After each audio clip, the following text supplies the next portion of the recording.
Tri-State Freethinkers podcast lecture series from February 3rd, 2016, Gaytheism 101, featuring speaker Callie Wright of the Gaytheist podcast. A little bit about who I am. My name is Callie. I host a podcast called the Gaytheist Manifesto, where we talk about the exploration or the intersection of atheist activism and LGBT activism.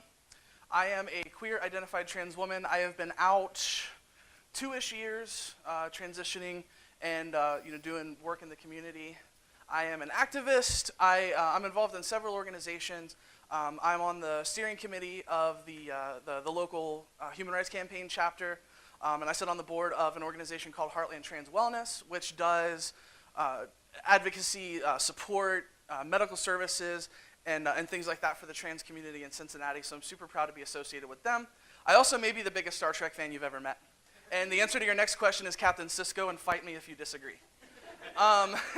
So, before I start, I do want to give a quick warning. My presentation has, I talk about things like death and suicide, losing loved ones, some pretty tough stuff, so if you need to take care of yourself, please don't feel bad for doing so. So, my passion is the intersection of atheist and LGBT activism, and what I'm really here to do tonight is to make the case for that. So, I started my podcast because of two problems that I identified. So, when I came out and started being involved in the community, I was really shocked when I would go to LGBT events like Jim was just talking about, and I would hear preaching, and I would hear proselytizing, and I heard a preacher at the marriage equality rally, probably the one that Jim was talking about, say the words, "You don't know God, you don't know love. If you don't know love, you don't know God."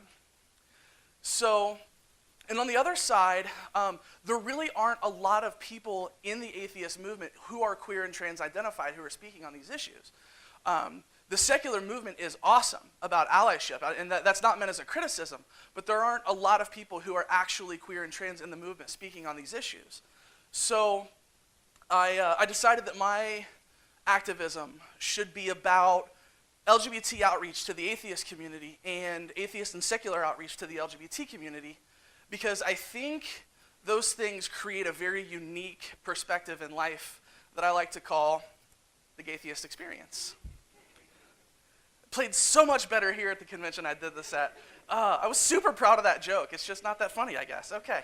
So, so let's define a few terms first. The thing to know about these is this isn't like, if you don't know these words, you're not going to understand the stuff that I'm saying in the presentation. It's just stuff that's kind of good to keep in your back pocket so you know and understand what they mean, because if you get involved in queer activism, these are terms that you're going to hear. So the first is queer. Queer is a word that does have a lot of baggage. Back in the day, queer was the slur that got pointed at anyone who, you didn't even have to be gay. If you were an effeminate-looking man or a masculine-looking woman, you were a queer, and that was a bad thing. But the community has largely taken that word back. And in general, we describe the word queer as just an umbrella term for anyone who is not heterosexual. So homosexual, bisexual, pansexual, the entire spectrum in between is kind of what that refers to. Transgender. A transgender person is someone whose gender identity is incongruent with their birth assigned sex. So, when I was born, the doctor saw my bits and marked an M, and I grew up and said, actually, we gotta talk about that. And so Gaytheism, this is a totally made up word. I didn't make it up, I'd love to take credit for it. But basically, I use it to describe the intersection of LGBT issues and atheist issues. The intersectionality is another big one. Intersectionality kind of just is about the activism that I try to do, because it's the intersection of two different movements. So the definition is a concept used to describe the ways in which shitty social constructs like isms and phobias are interconnected and not somehow magically separate issues. This is a graphic that kind of gives you an illustration. It's not the most complete thing, but it kind of gives you an idea of how these issues overlap one another, and you can't necessarily solve one issue without understanding the other or doing work on the other. So the next question is why? It seems like it's a very niche thing, so why would you mix the two? Why is that important? And really, there are a lot of reasons. But instead of just doing like a list out, I'm going to tell you a story. So raise your hand if you recognize this person. Okay, good. So this, of course, is Leila Alcorn. She was a 17-year-old trans girl from Cincinnati who committed suicide on December 28, 2014. And the reasons that she did so, she was rejected by her parents, she was sent to conversion therapy, she was isolated from her friends, saw no way out, and eventually chose to end her life. So there was a vigil not too long after she died in front of her high school, King's High School. And there were like 400 people there. And even in the short time that I'd been doing activism, I was convinced that I would never see something like this in my entire life. And it was an amazing thing to see. And at these events, like Jim talked about earlier, like I talked about earlier, there are always LGBT-affirming clergy. And the thing is, I don't begrudge those people being there because there are members of our community who need that kind of support in times like this. And I'm not going to go to a memorial or a vigil for someone who died to start an argument about the existence of God. So I don't begrudge those people being there. I just keep my mouth shut, and that's fine. But there was a minister speaking there, and she used the words, "I believe God was a first responder on the highway that day." And of course, what this implies is that her God stood by while this child's parents rejected her, isolated from her friends, tortured her with conversion therapy, watched her write the suicide note, watched her walk out onto the highway, watched the truck hit her, and then decided to show up. How about fuck that? And that was the moment that I knew that my activism had to be about atheism as well as LGBT issues, that I couldn't separate the two, that they had to go together. And so my podcast was born. So when we're talking about these things, we all know the obvious stuff like religious-inspired bigotry, and of course we know not all religious people are bigots. There are lots of really great LGBT allies in faith communities, but we know the people who are leading the fight against us are definitely using their holy books to do that. So in my mind, atheist activism is LGBT activism by proxy, because we're all better off when churches don't get to make the rules. So in this doesn't just make sense because religion generally doesn't like queer or trans people. We've all read the stuff. I mean, we're an abomination, having sex with our partners should be the death penalty, that we just kind of just deserve death. And so quick show of hands here, how many people were once like super religious or like really fundamentalist religious? Okay, now keep your hand up if you snapped out of it overnight and just woke up one day and said, nope. Okay, one, okay, right. And the point is, you didn't. At least most people don't. Like, that just doesn't happen. So why? Why don't people just snap out of these things right away? And the answer, at least in part, is identity. See, when you were fundamentalist or even just a devoutly religious person, your religion was you, right? It's an almost inseparable part of your identity from the rest of who you are. So atheists often scoff at religious people who take these debates personally because, generally speaking, we can separate the beliefs from the person. And the problem is that for believers, for many or most of them, their religion is a deep-seated part of their identity. And so when you attack someone's religion, they may often feel the same way I feel when people say awful things about trans people or about gay people. And you and I know that's not the same thing, but unfortunately, we're not having this debate with you and I. So the point here is that for many folks, their religious beliefs are their identity.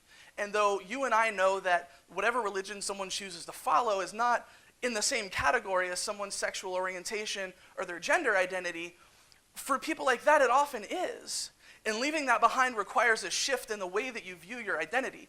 And losing your religion so many times is trading in the identity that you grew up with, the one that you were told from your parents from day one, that your teachers, your society, the media is not only the right way, but the default way and the only way. And that any identity other than Christian or Muslim or Jewish or whatever religion it happens to be is inherently wrong and deviant.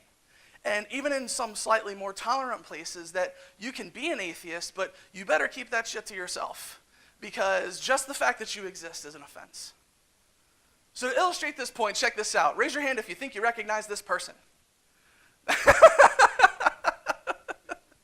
So as Jim probably figured out, it's me before transition, okay? So, and this is a really superficial way to make the point, but I mean, so the changes in me have gone far deeper than just physical, but the drastic difference that you see here very closely maps to the difference I feel in myself since deciding to come out and pursue transition. And this is, I mean, I feel more comfortable in my own skin. I relate to people in a better way than I ever have. I feel feelings the way that I've always felt like I should. And I could probably do an entire presentation on just all the stuff that's changed in my life as a result of this. All right. We have the Piggest Raffle is one way that we can raise money to help do all the great things that we do at the Tri-State Freethinkers. So if you go to piggestraffle.com, you can buy a pig for $5, and you can that money goes directly to the Tri-State Freethinkers, and you're entered into a raffle to where you could potentially win $5,000 for you and $5,000 for us. So it is the gift that kind of keeps on giving. And there's also a lease of a Toyota Prius and lots of other great prizes that you could win. So please go to piggestraffle.com, buy a piggy, and help us.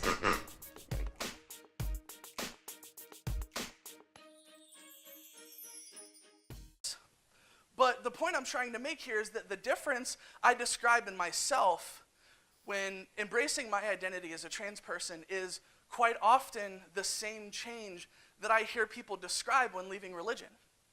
And conversely, many of the consequences for coming out are very similar, if not the same. Since I've gotten into activism, I've heard so many coming out stories and so many deconversion stories, and it's freaky how similar they are, the good and the bad. The struggles, the hard conversations, the tears, the fighting, the questioning yourself, and everything you've ever known. And on the other side, the joy of finally being able to honestly be yourself, to live your truth and be comfortable with the person you are. And the thing to know about me is I didn't grow up in a fundamentalist religious environment.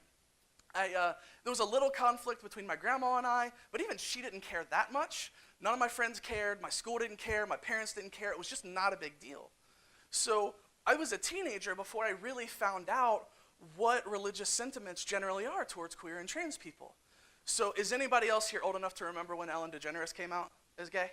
Okay, cool, lots of you, good stuff. So at the time I was still going to church with my grandma, and the preacher was preaching from the pulpit that week about Ellen coming out and how being gay is sinful and awful and terrible. And he mentioned that there were a lot of businesses that were pulling their advertising from her show as a result of her coming out as gay. And he happened to mention that Wendy's was one of them. So guess where Grandma and I went for lunch that day? And I was 13. So because I didn't grow up in an oppressive religious environment, a lot of this stuff was really lost on me at first. Even after starting the podcast, I was not really aware of how deep this connection goes. It took me getting involved in the atheist community and in atheist activism and really listening to people who came from those environments for me to get it. So, in order to elicit that same reaction from you, I want to play a game. So what I'm going to do is I'm going to show you several quotes on struggling with religious, gender, or sexual identity, but with certain identifying words taken out. And I want to see if you can spot the difference.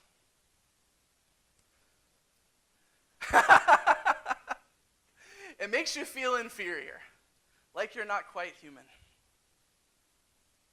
I kept it to myself for a long time because I was afraid to talk to other people about it. I've been so careful about hiding stuff from my dad, but he saw my today. He preached at me for hours, and I've had panic attacks ever since. I knew if I came out, I would lose my job. I pretend to be just to be accepted by my best friends. I pretend to be at work because my boss is really conservative. My dad told me my sister got cancer because I don't know what to do. I think my husband knows. He'll make me leave if he finds out. I can't lose my kids, but I don't know how long I can keep this up. It's pretty creepy, isn't it? So, now that you are fully and utterly convinced, because my persuasive powers are without match, you may be asking yourself, why does all of this matter? Because as we know, there have been a lot of really, really big strides in LGBT equality in the past year or two. All throughout 2014, the first half of 2015, the courts ruled again and again in favor of the right of gay couples to be married. By the way, pay attention to these protest signs. They're fantastic.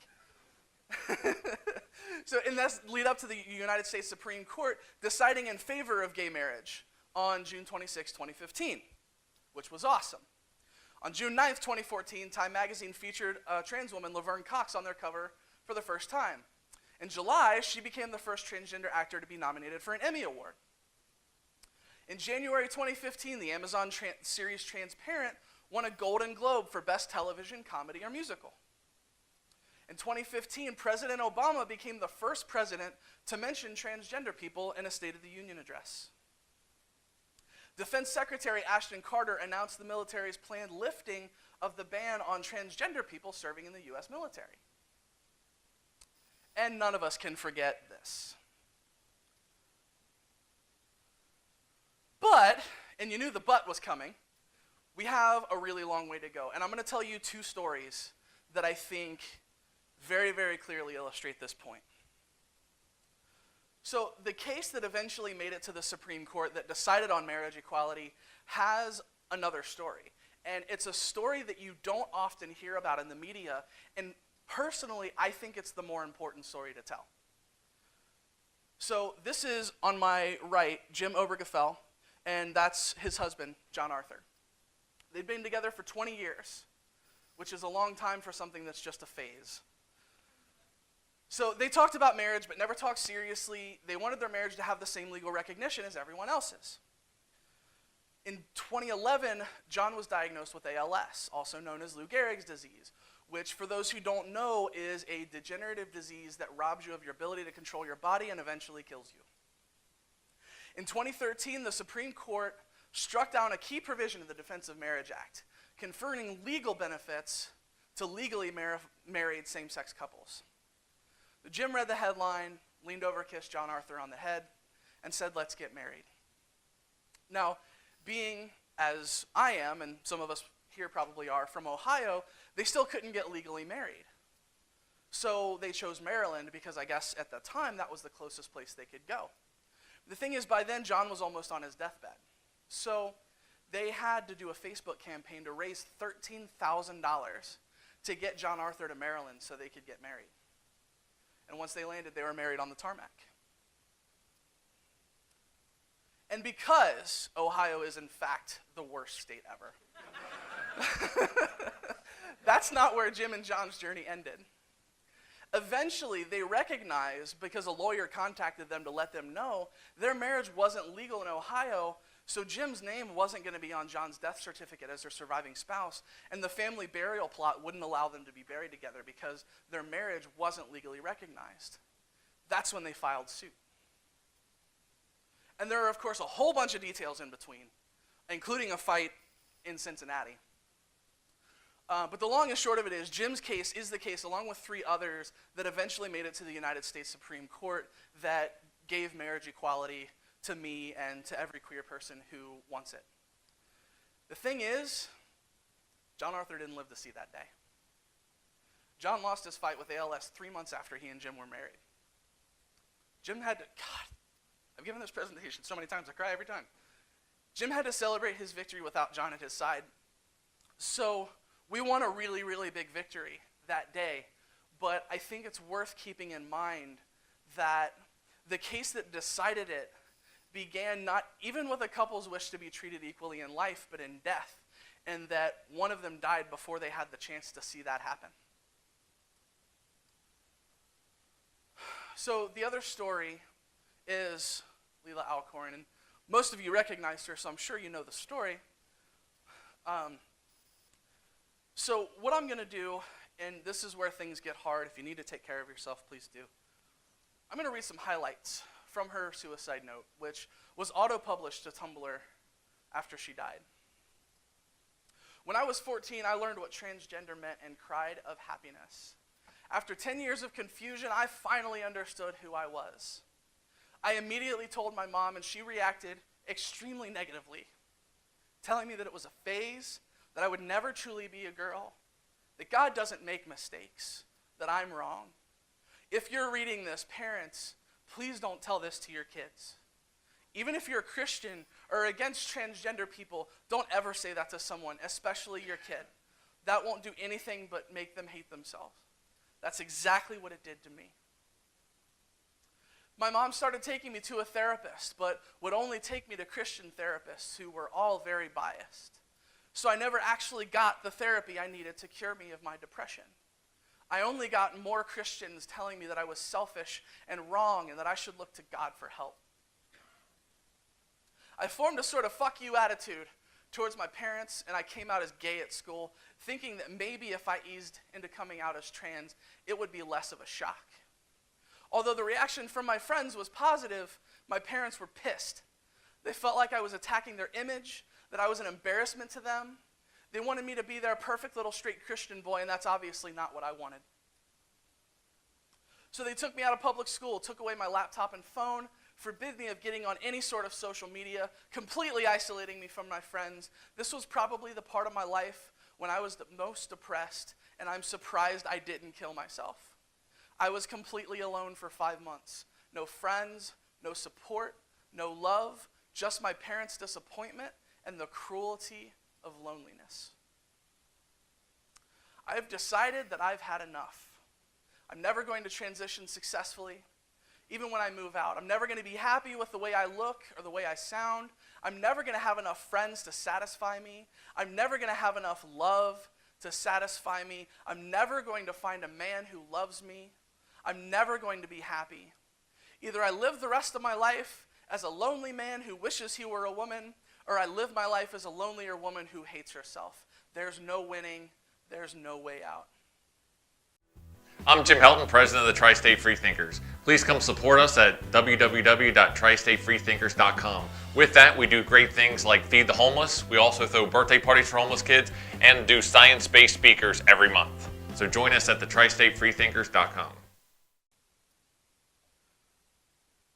So there was a worldwide outpouring of love and support for Leela and for the trans community.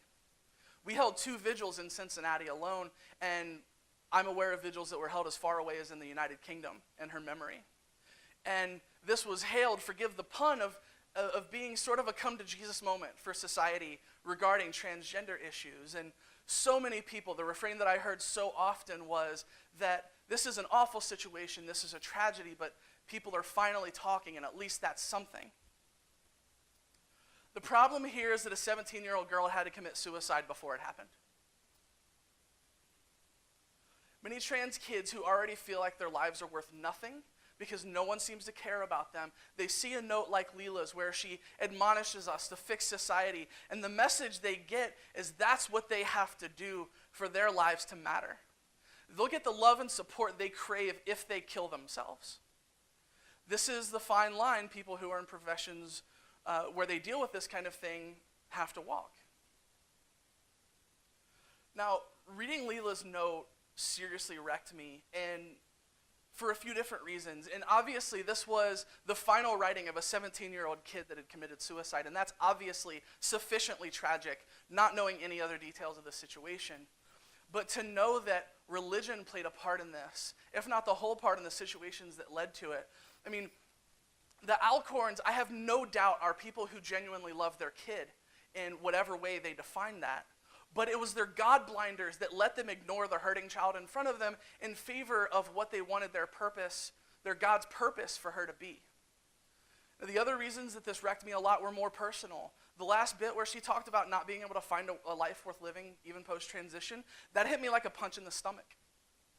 It's largely that fear that kept me in the closet until I was 28 years old. Would I be outright rejected by the people that I love? Would I be an object of pity, getting the occasional pat on the back for having the courage to be me, but having my entire life reduced to this one facet of my identity? Would I ever be happy with the way that I looked or sounded as a woman? Would I feel like an imposter given the toll that testosterone had taken on my body? I remember driving home from work one night when things were particularly bad and thinking to myself, you know what? If I crashed my car, it might look like an accident. No one would really know what happened. And I remember going to bed some nights thinking that not waking up tomorrow wouldn't exactly be the worst thing. It'd probably at least feel better than I did then. Now, lest you think I came here simply to depress you, there is another side to all of this. Hearing people talk about their experiences as queer or trans people can sometimes make it sound like it's an abjectly miserable experience. And frankly, the truth is, sometimes it is. Having hate directed at you is exhausting. Hearing news stories about trans people committing suicide every other day tears me apart. And hearing people preach allyship and act against me really hurts. But if I want someone to take a single thing away from my story, from any difference that I'm part of making in the world, from anything that I accomplish, it's that I am not exceptional. Despite the challenges that we face from ourselves and the world around us, given support from our friends, our families, and our communities, and with access to competent medical care, we can and do thrive. Anytime someone's complimentary of me for being so open and so honest about my story, I always remind them that there is no way in hell I would be doing any of this without my support system. Support systems are vital for anyone, but especially for people who are vulnerable in the way that most or all trans people are. Coming out for me was not an act of courage, it was an act of desperation. And the support I received allowed me to step out just a little bit further. And with each step that I took, I was met with overwhelming love, validation, and support from my friends, my family, and my community. And I'm here today specifically because of that love and support, and I am the person I am today because of that love and support. Coming out was absolutely the most terrifying thing that I've ever done in my life. It's a rare occasion that something that intensely personal gets exposed to the general public in that way, but if I was going to deal with who I was, I didn't have a choice.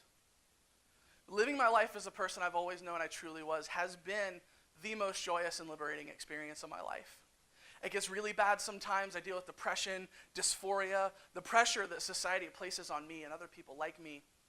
But I've never been happier in my life. I've never been more comfortable in my own skin. I've never felt better about the way that I relate to people, and I have never felt more free. The problem with religion is not that its ideas are incorrect. There isn't a person in this room who hasn't been spectacularly wrong about something at some point in their lives, and maybe we all often are. The problem with religion is dogma. And following a religion in many or most cases means subverting your own capacity for reason and judgment to an outside authority that hasn't deemed it appropriate to speak to anyone for centuries. So is it any wonder then that religions are generally so hostile to shedding the dogma that surrounds gender identity and sexuality? The dogmas of one man, one woman, or born a man, always a man, born a woman, always a woman. These concepts don't exist because they're good ideas. They don't exist because they're likely to make anyone's lives any happier or any better. These dogmas exist because a religion said so. And to speak out against the dogmas surrounding gender and sexuality is very directly to speak out against the outmoded thinking of Bronze Age sheep herders about who we are and what we should be and who we should love. I believe with all of my heart that for equality, the secular movement is the place to be. As secular humanists, as atheists, as freethinkers, we can look at our queer and transgender family and we can say that all I need to know about you is that you are a human being and you deserve equality simply by virtue of the fact that you exist. You shouldn't have to earn that in society. As atheists, we know that religion has been and continues to be an impediment to almost all human progress. And it is by fighting the notion that faith is a good way to know things and by embracing reason that we allow ourselves to see our fellow human beings for who they truly are. I couldn't begin to say enough good things about the atheist community, and not only the way that I've seen us embracing this change, but the way I've seen us being a part of making this change happen. So, as much as there has been to celebrate, there's a whole lot left to do. The secular movement should be leading on these issues, and I believe we can lead on these issues. I have seen, heard, and felt the love, the compassion, and the drive that this community is capable of. So let's continue to stand with our queer family. Let's reach out, lift up, and embrace our transgender family, and push hard and without apology to full equality and freedom for all of us. We're a long way with it, but with the allies in the secular community, I think it can be done. Thank you.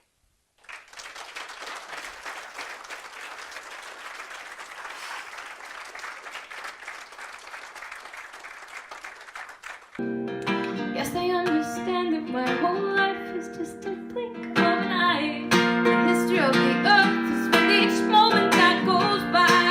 But this moment that I'm with you, it feels like time has stood still. It feels somehow like it matters, and that it always will.